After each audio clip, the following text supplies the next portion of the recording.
Sad City Productions presents Red Flag Laws in America. Subscribe, like, and share. Welcome back. Another week of the Holiday Roundtable, where we use our platform for progress, and every day above ground is a holiday. This week we're talking about red flag laws. To my left, got David Scott, personal trainer extraordinaire. To my right, Josh, big homie from Texas. Cam, newcomer to the Holiday Roundtable as well. Appreciate y'all being here.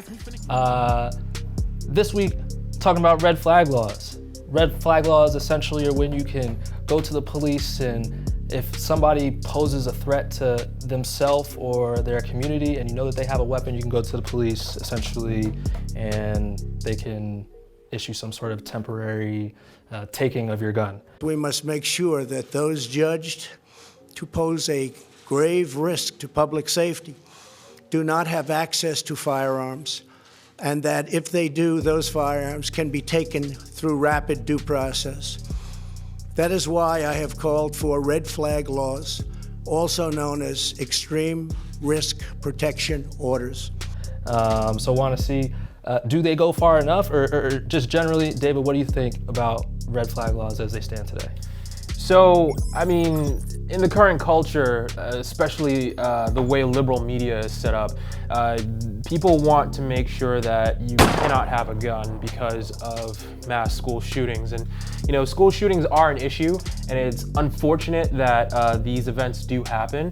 But, you know, you still have, you know, the Second Amendment in place, which states that you have the right to bear arms. I packed that thing too, so. Now, where I kind of see that this law has some issues, I'm all for it. If someone is legitimately trying to harm somebody, if they say, I've got a vendetta against X, Y, and Z, and I'm gonna go kill them, or you have irrefutable proof that this person is a danger to themselves or to others, then you should be able to report it, and they should get their weapons taken away, right? Okay. But I feel like this is much like what swatting was. I don't know if you guys are familiar with that.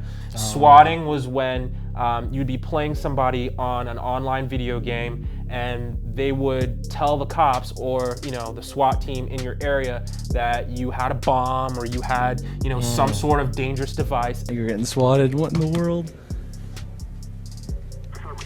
Put your hands up! Put your hands up! Get on the ground! Get on the ground! Get on the ground! There's one in the corner. Put your hands behind your back! Hands on your back! Put your hands on your back, do it now. Don't you fucking move, you hear me, boy? And then the SWAT team would show up in droves while this kid or adult was playing video games and come in and break down their door because they were supposed danger to society, whether they said that this person, you know, had a bomb or was killing people inside their house. So other gamers would tell myths, truths to the law in order to get these people swatted. So I feel like this might go the same route. If you don't like somebody, if you have a vendetta against somebody, if somebody looks like they might be dangerous, like, you know, there's a redneck down the street, you don't like his attitude, I'm gonna report him to the law, he seems suspicious, I'm gonna get all his guns taken away.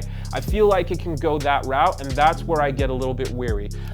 President Trump did support this initiative, but like myself, he said it has to be irrefutable proof that this person is clear and present danger to themselves or someone else. Okay, irrefutable proof. Josh, what do you think that looks like? Well, there's still like a due process regarding the red flag laws. A red flag law is a type of court order that allows a judge to require the seizure of legally owned guns when the owner presents an imminent risk of harm to either themselves or others. The guns can be ordered seized in a hearing without the gun owner present, and that is something that gives a lot of gun rights advocates pause, Another hearing is immediately scheduled in 2 weeks, where the gun owner can come into court and explain why they don't pose a threat to themselves or others. It's not like the criminals come in there and take your guns immediately. You're kind of summoned to court. There's a whole court proceeding that happens before they actually take your guns. And the burden of proof is on the accuser to say this person here, we'll say you, for example, that David here poses a threat to society, and they'll take the guns that way. So there's still some sort of court procedure. It's not as immediate as saying, hey, you're dangerous, and then out of nowhere they're taking their guns. There's still some sort of kind of due process, which I like about the red flag laws. That makes sense. Cam, what do you think? Do you think that red flag laws, progress as they are, because in many states there is no law like this, so to see that some states are adopting it is some progress, if that's how you feel. But do you feel like they go far enough to address the issue of the prevalence of guns in society? I think it's a response to probably a lot of the mass shootings. I think people feel like they have to do something. We can't accept this. As Americans bound in grief and love, we must insist here today, there is nothing normal about innocent men and women being gunned down where they work. I think you brought up the Second Amendment. I think it's kind of a tough idea to kind of get your mind around, because you got to think of the technology that was around when the Second Amendment was made. Right. to reload a musket probably takes 5 minutes, you know what I mean? As opposed to someone coming into a school with an AR rifle, you know what I mean? So I think we have to kind of contextualize some of these points a little bit, but I do think that doing something is important. I'll be interested to see how it's actually enforced. I like the idea of, first, before you go in there, I guess, take everyone's guns or whatever, maybe you have, certain layers and levels to kind of prove, okay, this person is a danger to themselves or others. It's interesting to me because, I can name like a bunch of full areas of a bunch of people with guns that are looking to do harm to a neighboring, you know what I mean? Obviously there's gangs that exist, right? And they have guns, and so it's like, is it specific to mass shooting, or is it also related to people who are like, some people, if you're in the street life, there's kind of a code and you're kind of aware of what you're in. Yeah. So I don't know if these laws will really apply to that as much as someone who's like a civilian. I want to go to see the Joker or something like that, and you have to worry about someone walking in with like a AR rifle. So it's kind of like, there is a little bit of, it's not really constant across the board. And so I'll be interested to see how it's policed. But technically I can call the police right now on about 17 different neighborhoods, and they will find guns, and they do have intent to use them.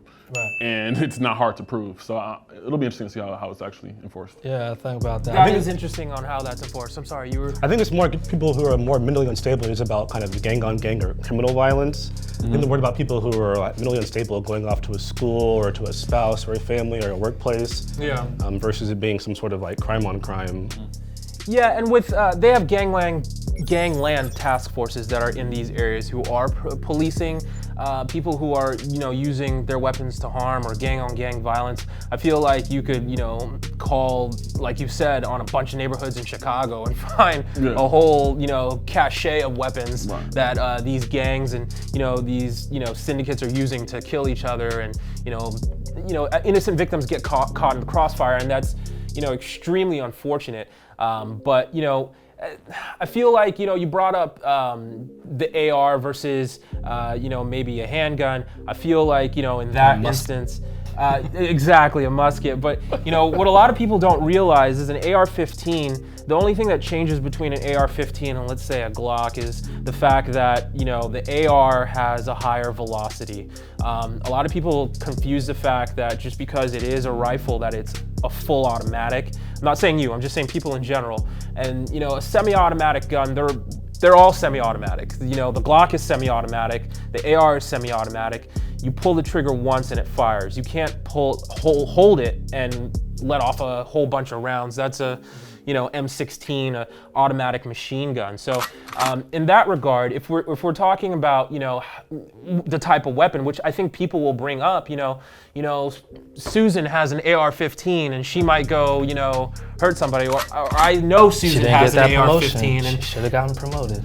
or something, right? Susan should have gotten promoted, but because the AR-15 is the villain now, if someone purchases it or has it, and then someone else knows that this person has an AR-15, they might automatically be assumed to be someone who's extremely dangerous, which that's not entirely true. Anybody who has a gun is potentially dangerous because, for the most part, except for a revolver, all guns are semi-automatic. So I want to go back to the topic of mental illness. I thought that was an interesting take on that, and kind of juxtaposing that to gang sort of violence. Its application is been designed to root out a certain type of individual that has a high propensity of going and maybe committing these atrocities in schools or wherever.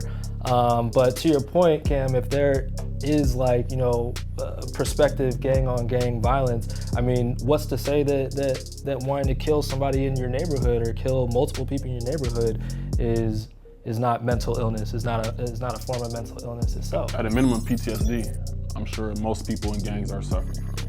Yeah. So I don't know where that falls in the spectrum of mental illness. It's not my expertise. Yeah. Really? I'm not a. Well, I mean, post-traumatic stress disorder is a form of mental grief and mental strife. So if you do have PTSD, you are suffering from a mental ailment. Now, it's just like depression or anxiety, it is something that can be worked on, so you're not in a constant state of being maligned by this terrible mental condition. But similarly,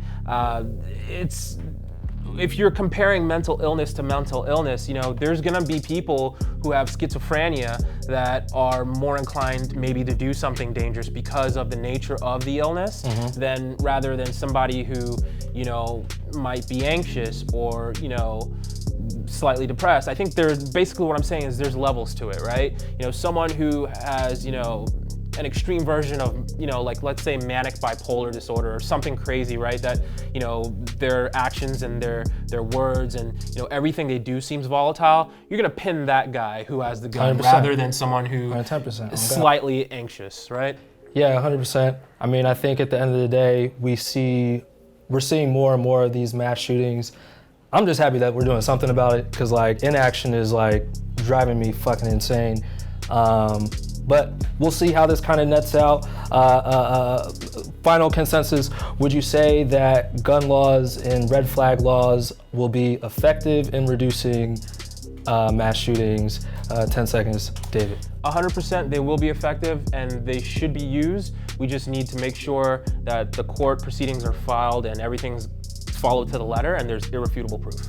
I think it'll be very interesting to see how you measure its effectiveness, because you can't really measure I stopped X number of mass shootings. There's not really that kind of, the burden of proof is is very, very ambiguous that way. So what do you think? Yeah, I agree. I like red flag law, at least the idea of red flag laws, but like David, I'm kind of worried about the due process part of that, the laws, but I think if that part is really nailed, they can be effective in curbing a lot of the mass shootings we're seeing. I honestly don't know. I don't want to just say, but we'll see. We'll see how it works. How's the police? I'm glad we're doing something. 100%. Well, that's it this week on the Holiday Roundtable. Thank you to my guests. If you like what you're watching, mash that subscribe button, hit the little bell to make sure you don't miss any drops, and we'll see you next week. Peace.